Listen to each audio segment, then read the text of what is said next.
Ganisa. This is Explorer Vidhu and I welcome you all to my channel. Badoli मंदिर एक बीते युग के मूक प्रहरी की तरह है, जटिल नक्काशी से सजी, लेकिन समय के साथ खराब हुई उनकी प्राचीन पत्थरों की दीवारें भक्ति और त्रासदी की कहानियां सुनाती हैं। इन कहानियों में से एक कहानी अपनी भयावहता के लिए जानी जाती है। कहानी पुजारी और उसके वफादार सहायकों की, जिन्हें औरंगजेब के सैनिकों के हाथों एक भयानक मौत मिली।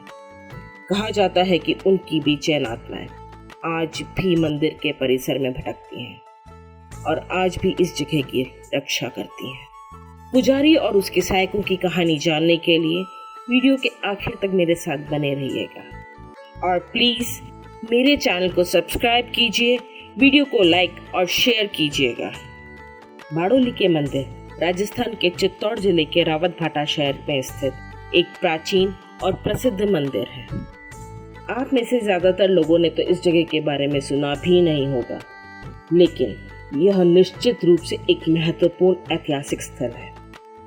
इंडियन आर्कियोलॉजिकल डिपार्टमेंट द्वारा संरक्षित ये परिसर रावतभाटा शहर के बाहर स्थित है और यहाँ पास ही परमाणु संयंत्र भी है। करीब से ही चंबल नदी एक विशाल घाटी से होकर बहती है, जो कि दिखते ही बनती है। कोटा से घने जंगलों से घिरी पहाड़ी ढलान वाली सड़क पर लगभग 50 किलोमीटर की बहुत ही सुखद ड्राइव के बाद मैं पहुंची बाड़ोली के इन मंदिरों तक। इन मंदिरों का निर्माण किसने और कब करवाया था, ये इतिहास में स्पष्ट रूप से कहीं भी लिखा नहीं गया है, लेकिन बताया जाता है कि इन मंदिरों का निर्माण 9वीं 10वीं शताब्दी के मध्य गुर्जर प्रतिहार साम्राज्य के दौरान हुआ था। ये राजस्थान के सबसे पुराने मंदिर परिसरों में से एक है और आज ये मंदिर पुरातत्व विभाग के अंतर्गत आते हैं, लेकिन समय के साथ इनमें से कुछ मंदिर पूर्ण या आंशिक रूप से खंडर हो चुके हैं। उचित रखरखाव के अभाव में इन मंदिरों की हालत और भी दयनीय होती जा रही है। ये मंदिर ब्रह्मणी और चंबल नदी के संगम पर स्थित है। इन मंदिरों में उत्कृष्ट नक्काशी की गई है। ऐसी नक्काशी हाड़ौती के किसी भी अन्य मंदिर में देखने को नहीं मिलती है। बाड़ोली में स्थित घटेश्वर शिव मंदिर, जिसका निर्माण हुन शासक मिहिर कुल ने करवाया था, नगर और पंचायतन शैली के मिश्रित रूप में किया गया था। इन मंदिरों को सबसे पहले कर्नल जेम्स टॉड ने सन 1821 में खोजा था। इन मंदिरों को देखकर कर्नल जेम्स टॉड ने कहा था कि इस जगह की विचित्र और भव्य बनावट का यथार्थ वर्णन करना लेखनी की शक्ति से बाहर है, मानो यहाँ हुनर का खजाना खाली कर दिया गया हो। It is beyond the power of the pen to describe its strange and grand structure as it is, as if the treasure of skill has been emptied. एक बड़े से गेट से अंदर घुसते ही कुछ मंदिर नजर आए, जो कि अब पूरी तरह से खंडर हो चुके हैं। हर तरफ इन्हीं मंदिरों के अवशेष बिखरे हुए नजर आते हैं। एक मंदिर तो ऐसा लग रहा था जैसे कि एक पानी के टैंक के बीच में बनाया गया हो, जो कि इस समय पूरी तरह से सूखा हुआ था। वहीं स्थित एक मंदिर के आगे एक गड्ढा बना हुआ था, जो कि शायद कभी हवन कुंड के रूप में प्रयोग में लाया जाता रहा हो। यहाँ पर आने के बाद मैंने गाइड या किसी ऐसे व्यक्ति की तलाश शुरू की जो कि मुझे इस जगह की पूरी जानकारी दे सके, लेकिन पूरे इस परिसर में दोपहर के समय सिवाय एक गार्ड के और कोई नहीं था। यहाँ तक कि पुरातत्व विभाग का ऑफिस भी खाली ही पड़ा था और एक अन्य ऑफिस पर ताला पड़ा था। किसी भी मंदिर पर किसी तरह की कोई मार्किंग नहीं की हुई है, ना ही कहीं भी किसी मंदिर की कोई जानकारी या उनके नाम बताने के लिए कोई बोर्ड ही लगे हुए थे। ये सब देखकर मुझे बहुत ही निराशा हुई कि पुरातत्व विभाग किस प्रकार से अपना काम नहीं कर रहा। 9वीं तथा 10वीं शताब्दी में यह स्थल शैव पूजा का एक प्रमुख केंद्र था, जिसमें शिव तथा शैव परिवार के अन्य देवी देवताओं के मंदिर थे। यहाँ स्थित मंदिर समूह में 9 मंदिर हैं, जिनमें शिव, विष्णु, त्रिमूर्ति, वामन, महिषासुर मर्दिनी एवं गणेश मंदिर आदि प्रमुख हैं। बाड़ोली के 9 मंदिरों में से 8 2 समूह में हैं, जिनमें से 1 से 3 जलाशय के पास हैं और अन्य 5 मंदिर इनमें से कुछ दूरी पर एक दीवार से घिरे अहाते में स्थित है, जबकि एक मंदिर उत्तर पूर्व में लगभग 1 किलोमीटर की दूरी पर स्थित है, जो कि मुझे मिला ही नहीं। इसके अलावा कुछ मंदिर के अवशेष भी यहाँ विद्यमान हैं। यहाँ के इस मंदिर समूह में शिव मंदिर प्रमुख है, जो घटेश्वर शिवालय के नाम से जाना जाता है। इस मंदिर में शिव के नटराज स्वरूप को उत्कृष्टता से बनाया गया है। ये उड़ीसा शैली के मंदिरों से मिलता जुलता है। अलंकृत मंडप, तोरण द्वार, मूर्तियों की भंगिमाएं, लोच व प्रवाह, शिव का बलिष्ठ स्वरूप आदि इसकी विशिष्टताएं हैं। इनमें मंदिर संख्या 1 एवं 8 9वीं शताब्दी तथा 4, 5, 6, 7 10वीं शताब्दी तथा मंदिर संख्या 2, 3 और 9 11वीं शताब्दी के प्रारंभ के हैं। यहाँ ऐसा कोई अभिलेख नहीं मिला है जिससे इन मंदिरों के निर्माणकर्ता या आश्रयदाता का पता चलता हो, लेकिन इस क्षेत्र से प्राप्त कुछ ऐसे अभिलेख मिले हैं जिनसे ये पता चलता है कि इन मंदिरों का निर्माण 9वीं से 11वीं शताब्दी के बीच जन सहयोग द्वारा हुआ है। यहाँ पर कर्नल टॉड द्वारा खोजे गए 2 अभिलेखों में से कार्तिक सुदी द्वादशी संवत 989 के एक अभिलेख में व्याकुलश द्वारा सिद्धेश्वर मंदिर के जीर्णोद्धार का उल्लेख मिलता है, जबकि संवत 963 चैत्र सुदी 5 के दूसरे अभिलेख में व्याकुलश द्वारा ही शिव मंदिर के निर्माण का जिक्र किया गया है, जिसमें अधिष्ठाता देव का नाम झरेश्वर का उल्लेख है, जो संभवतः घटेश्वर का ही दूसरा नाम है, क्योंकि इस मंदिर के पास में एक प्राकृतिक झरना है। अब मैं आपको इन सभी मंदिरों के बारे में एक एक करके विस्तार से बताती हूँ। परिसर के अंदर आने पर जो सबसे पहला मंदिर है वह 9वीं शताब्दी का है, जिसका शीर्ष अब पूरी तरह से टूट चुका है, लेकिन इसका गर्भगृह और अंतराल अभी भी मौजूद है। अब इस मंदिर में कोई प्रतिमा मौजूद नहीं है, पर गर्भगृह में एक शिवलिंग मौजूद है जिसकी अब भी पूजा की जाती है। इस मंदिर के बाहर एक गहरा गड्ढा बना हुआ है, जो कि शायद किसी समय में हवन कुंड रहा होगा। इसके पास ही दूसरा मंदिर 11वीं शताब्दी में बना शेषशायी मंदिर है, जो कि विष्णु भगवान को समर्पित था। इस मंदिर के गर्भगृह में विष्णु भगवान की एक प्रतिमा हुआ करती थी, जिसमें वे शेषनाग पर लेटे हुए दिखाए गए थे। अब ये मूर्ति कोटा के राजकीय संग्रहालय में रखी हुई है। पहले और दूसरे मंदिर के पास ही एक बड़े से कुंड के बीच में एक छोटा सा 11वीं शताब्दी के आरंभ में बना हुआ शिव मंदिर है। ये है यहाँ का तीसरा मंदिर। पंचरथ शैली में बना हुआ ये मंदिर पूर्वमुखी है और काफी हद तक खंडित हो चुका है। इस मंदिर में 3 तरफ दरवाजे बने हुए हैं और पीछे की ओर जाली लगी हुई है। वर्तमान में मंदिर के ही टूटे हुए पत्थरों को लगाकर इस तक जाने के लिए एक रास्ता बनाया हुआ है। जब मैं यहाँ आई थी तब ये कुंड पूरी तरह से सूखा हुआ था, लेकिन बारिशों के समय में ये पूरी तरह से पानी से भर जाता है। इन तीनों मंदिरों से आगे रास्ते पर बढ़ने पर घने पेड़ों का एक बड़ा सा झुरमुट नजर आता है, जिसके नीचे से बारिश में स्वच्छ पानी की जलधारा बहती है। इस जलधारा को पार करने के लिए एक पुल बना हुआ है, जो कि बाकी मंदिरों तक ले जाता है।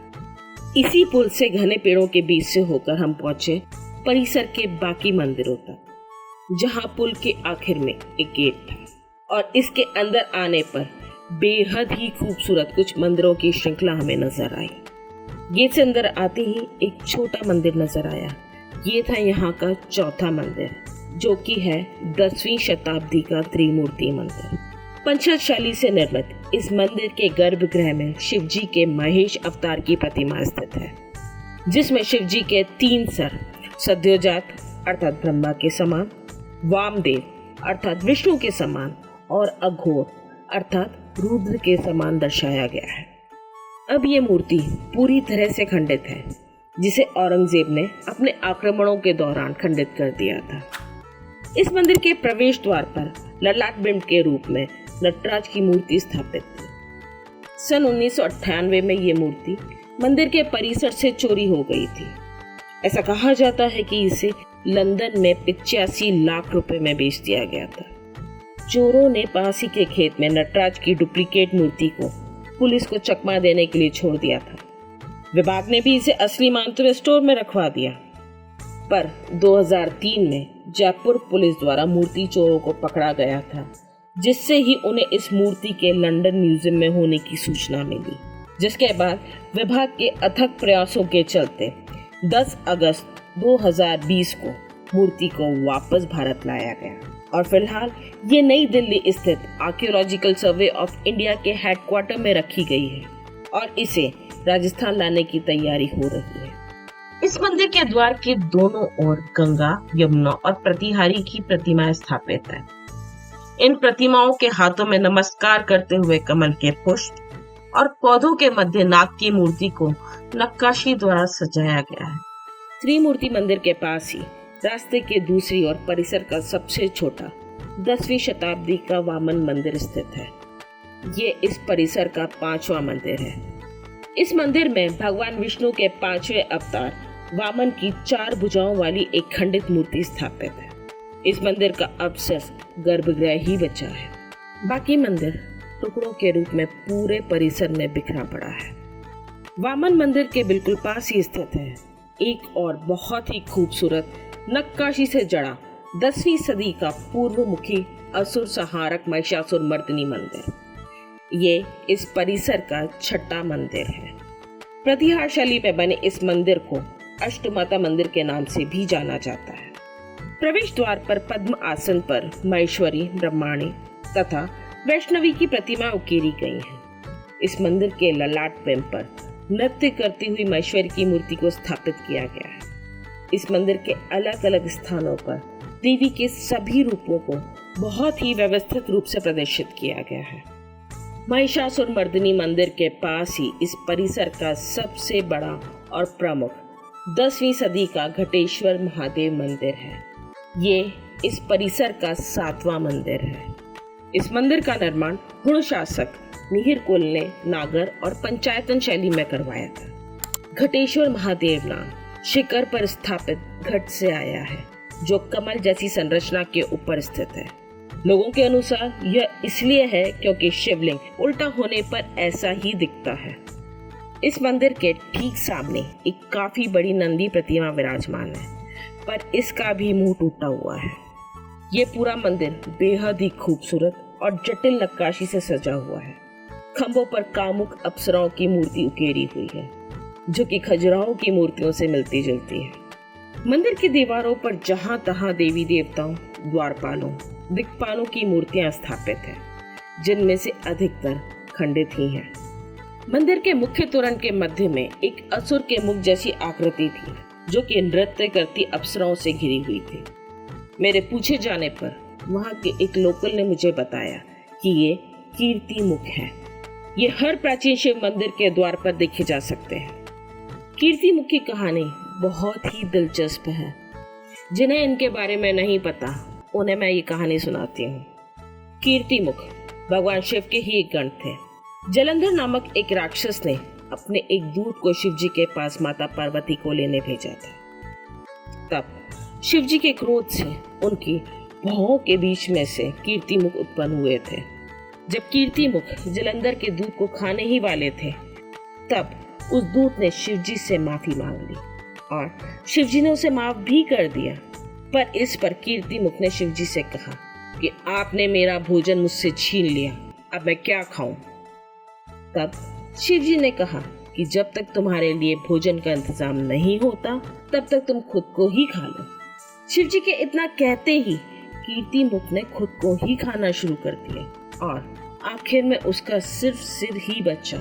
भगवान शिव अपने गण की भक्ति से खुश हो गए और उन्होंने कीर्ति मुख को वरदान दिया कि बिना तुम्हारी पूजा किए कोई मुझे नहीं पा सकता। कोई भी दुष्ट तुम्हारी नजरों से बच नहीं सकता, वो तुम्हारे सामने आते ही भस्म हो जाएगा। इस मान्यता के चलते कीर्ति मुख को हर शिव मंदिर के मुख्य द्वार पर स्थापित किया जाने लगा। भगवान शिव के वरदान की वजह से ही दक्षिण भारत के मंदिरों में सबसे पहले कीर्ति मुख की पूजा शुरू हुई। बाद में लोगों ने अपने घरों और दुकानों के दरवाजों पर भी कीर्ति मुख की मूर्ति को लगाना शुरू कर दिया, ताकि दुष्टों की बुरी नजर से अपने घर और व्यवसाय को बचा सकें।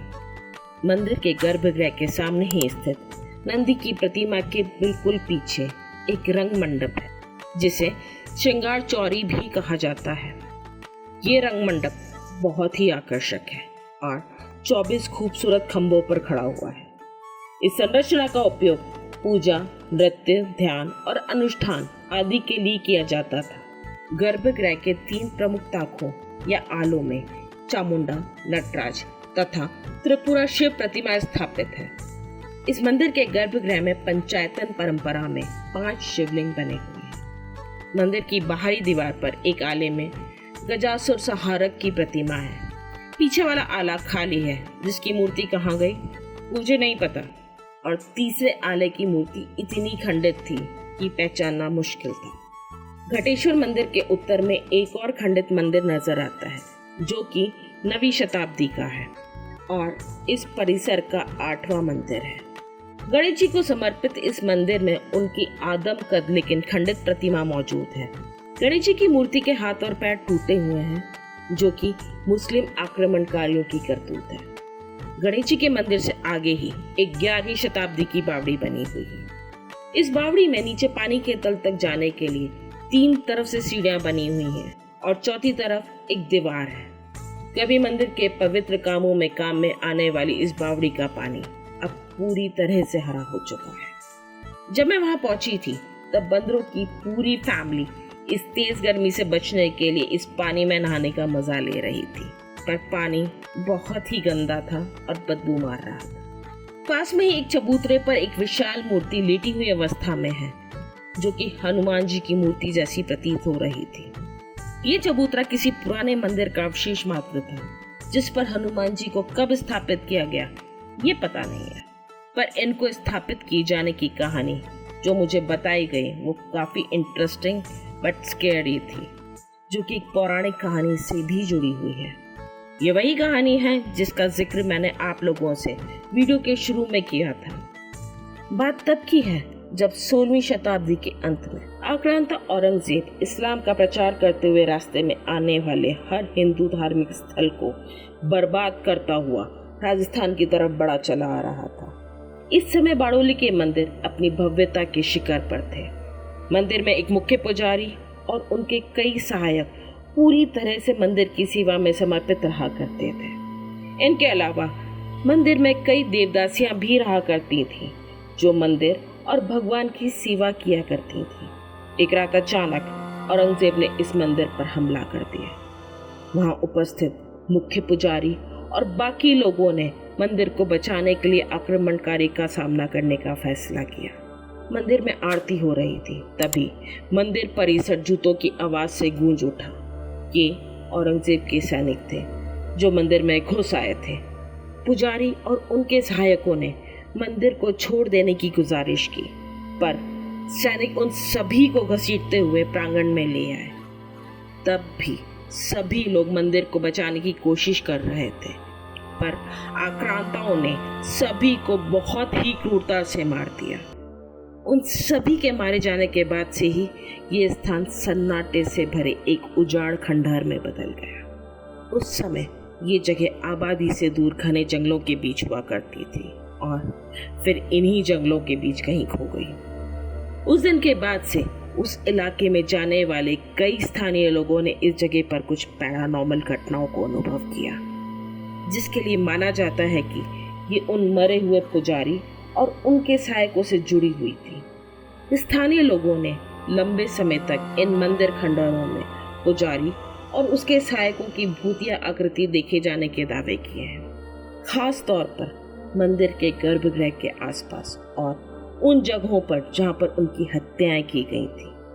वहां इन्हें चुपचाप घूमते हुए देखा जा सकता था, जैसे सभी किसी पूजा या अनुष्ठान की तैयारियां कर रहे हैं।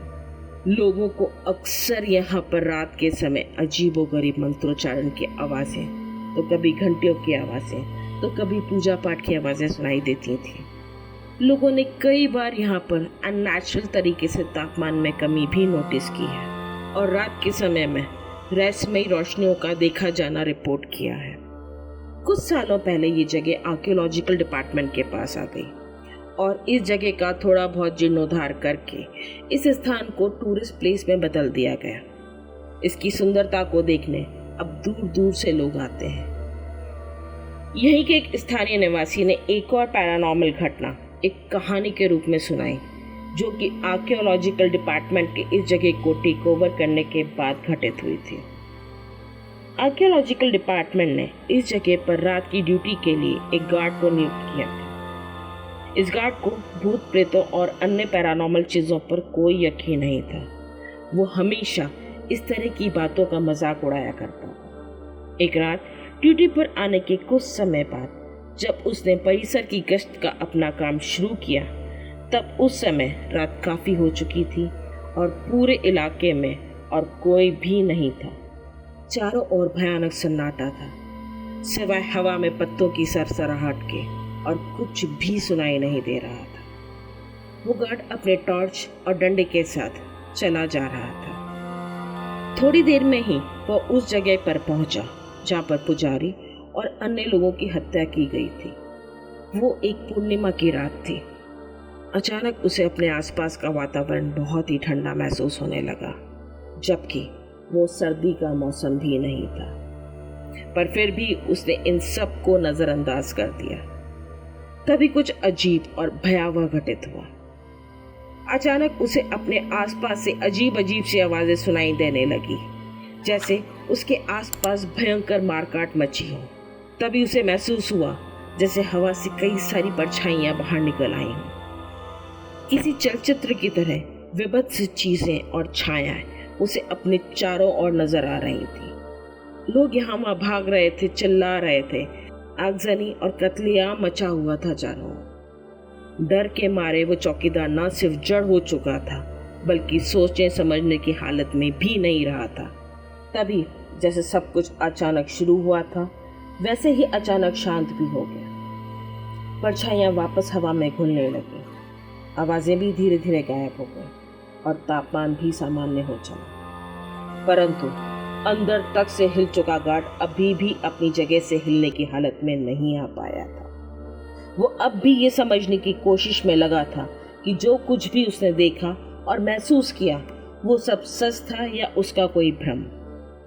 सुबह उसने अपने अधिकारियों को अपने साथ हुई घटना के बारे में बताया, पर उसकी बात पर किसी को भी विश्वास नहीं हुआ। पर अब उस गार्ड को विश्वास हो चुका था कि किंवदंतियां सही थी। डर के कारण वो इस नौकरी को ही छोड़ के वहां से चला गया। ऐसा कहा जाता है कि इन सब अलौकिक और पारलौकिक शक्तियों से बचने और उनकी शांति के लिए ही यहाँ प्रांगण में एक पुराने मंदिर के खाली पड़े हुए चबूतरे पर हनुमान जी को स्थापित किया गया था, जो आज भी वहाँ पर न सिर्फ मौजूद हैं, बल्कि इस पूरे क्षेत्र की रक्षा भी करते हैं। यहाँ हनुमान जी और परिसर में मौजूद पूर्ण बचे शिवलिंगों की नियमित रूप से पूजा अर्चना की जाती है।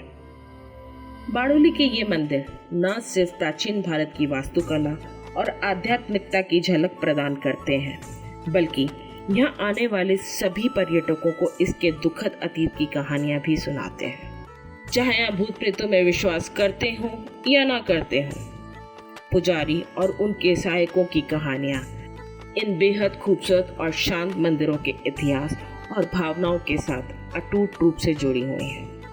बाड़ोली मंदिर में जाते समय इतिहास और वहाँ रहने वाली आत्माओं दोनों के प्रति सम्मान के साथ जाना जरूरी है। ये मंदिर आज भी उन्हीं लोगों की दृढ़ता और भक्ति की ही वजह से खड़े हैं। आज बाड़ोली के मंदिर में कोई पूजा करने नहीं आता, बल्कि यहाँ वो लोग आते हैं जो यहाँ की बेहतरीन वास्तुकला और मूर्तियों से आकर्षित हैं, या फिर कुछ नया खोजने की इच्छा रखते हैं। इन मंदिरों ने आज एक ऐतिहासिक स्मारक के रूप में अपनी पहचान बना ली है। स्थानीय निवासियों ने भी हमेशा यहाँ की मूर्तियों का सम्मान किया है और उनकी देखभाल में अपना योगदान दिया है। वे यहाँ की कहानियों को सुनाते हैं और उनके चित्रों के वास्तविक इतिहास और भूतिया किस्सों के बारे में जानकारी देते आए हैं। इन्हीं के प्रयासों ने बाड़ोली के मंदिरों के आकर्षण को और भी बढ़ा दिया है। इन मंदिरों में जाते समय इतिहास और वहाँ रहने वाली आत्माओं दोनों के प्रति सम्मान के साथ जाना जरूरी है। ये मंदिर उन लोगों की दृढ़ता और भक्ति के प्रमाण के रूप में खड़े हैं जिन्होंने कभी यहाँ सेवा की थी और इससे जुड़ी किंवदंतियां इस स्थल की ऐतिहासिक भव्यता में रहस्य की एक परत जोड़ती है। चाहे कोई अलौकिक में विश्वास करने वाला हो या संदेहवादी, रसोइये, पुजारी और उनके सहायकों की कहानियां अत्याचार के सामने किए गए बलिदान की मार्मिक याद दिलाती है। ये मंदिर हमें बताते हैं कि इतिहास केवल पुस्तकों में ही नहीं बल्कि इन प्राचीन धरोहरों में भी बसा हुआ है, जो हमें समय समय पर अपनी ओर आकर्षित करता है और हमें अपनी समृद्ध और रहस्यमय अतीत की ओर ले जाता है। तो आप भी जब भी रावतभाटा जाएं तो इन मंदिरों में रुककर यहाँ की शांति, इतिहास, बलिदान और दर्द को जरूर महसूस करें। ये आपको एक अनूठा अनुभव प्रदान करेंगे। तो आज की हिस्ट्री विद मिस्ट्री यहीं तक थी। आपको ये मेरा वीडियो कैसा लगा प्लीज़ कमेंट करके ज़रूर बताइएगा। मेरे वीडियो को लाइक, शेयर और सब्सक्राइब ज़रूर कीजिए। प्लीज़ सब्सक्राइब करना मत भूलिएगा। और अगर आपके आसपास भी कोई ऐसी जगह है या कोई कहानी है जिस पे वीडियो बनाया जा सकता है तो प्लीज़ मेरे से शेयर कीजिए। और बने रहिए ऐसे और भी कई सारे वीडियोस के लिए मेरे साथ। तब तक के लिए राम राम सा।